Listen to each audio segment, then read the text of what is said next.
Good afternoon. My name is Colton Romero. Today, we're going to be going over why swing states matter. Joining me on today's presentation is Cole Boudreaux, Christian Burns, James Maddox, and Gavin Terry. So why are swing states important? Swing states are crucial because they're the unpredictable states.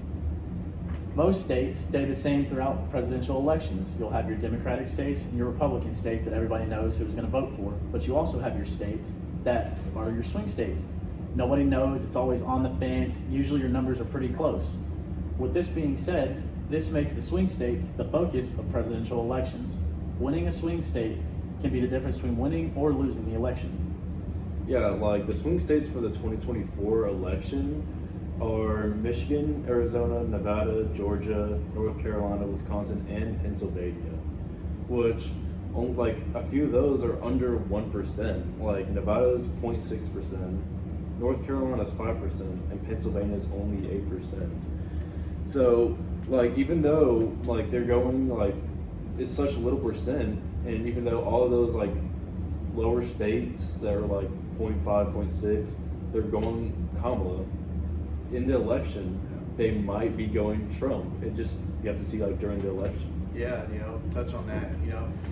Going back to 2020, Trump lost Georgia in 2020 by 0.3%. He's currently leading the polls. Last time I looked, 1.3 was the number that I got when he was leading Georgia by, which is, it's important.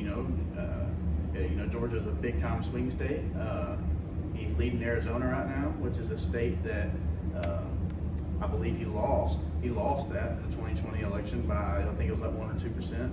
So, it's just things like that. There's certain states that, we don't know. We don't know what they're going to do, because whether they were Democratic last time or whether they were Republican this time, it all comes down to November 5th. and just to add on that a little bit, he lost Georgia. Yeah. And that's a 16 votes that are just gone right there. It's a race at 270.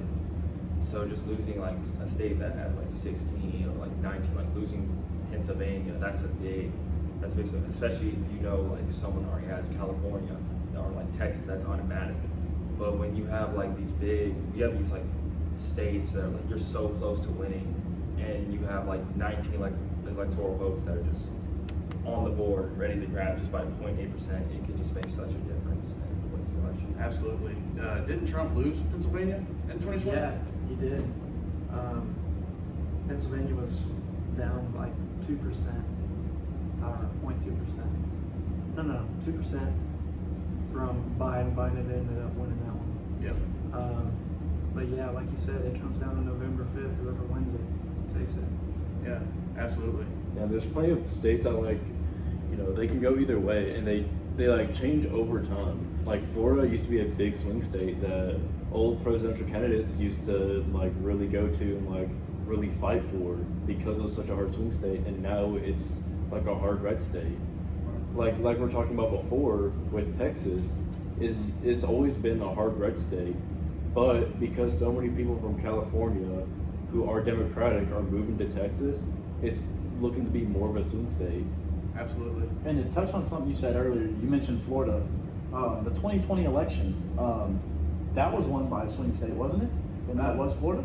2020 Florida, Trump won Florida. Was it 2000's 2000. election? Okay, yes, the 2000's So election. 2000, it was George W. Bush versus Al Gore, and it came down to one last state, and that was Georgia. Georgia was a swing state. Florida. I'm sorry.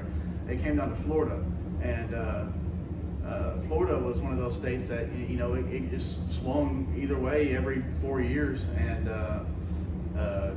George Bush ended up winning that by 537 votes, I think it was. So, of course, Al Gore decided that he was going to try to recount, and the Supreme Court said that he couldn't do that, so he lost the election. But that just shows that no matter what, you can win one state and win the election, or you can lose one state and lose the election. It just comes down to in 537 votes, which is widely disputed, but hey, that was the official result. Absolutely. Yeah. Didn't they call for a recall or a recount of the votes? Yeah. I mean, it takes 270 to win, like we talked about.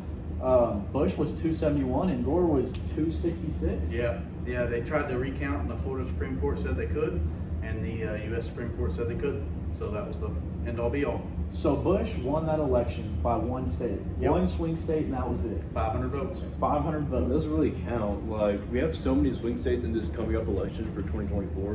Which ones do you think are gonna like turn, like from Kamala to Trump or Trump to Kamala? I think North Carolina's going to go back to Trump, to be honest. What do you think? You think Georgia will go Trump? Yeah, I think Trump will get Georgia. Yeah. I mean, he's getting. Yeah, I mean Arizona is another one too. I think Yeah. Kamala's got Arizona by 2%. That's, I mean, that is a decent percentage, but Yeah. anything is possible. Anything is possible. Exactly. Basically, just covering everything that we've already talked about. There's plenty of swing states out there for this upcoming election, and that's probably going to be determining who wins this next election, Trump or Kamala. Absolutely. You know, I think that's a big reason on why swing states are important. When we look at the numbers don't lie. I'm pretty sure they taught us that in school, something like that. You know, looking at the numbers, it's definitely going to come down to the swing states, and that's what makes swing states so important on determining who's going to win the next election.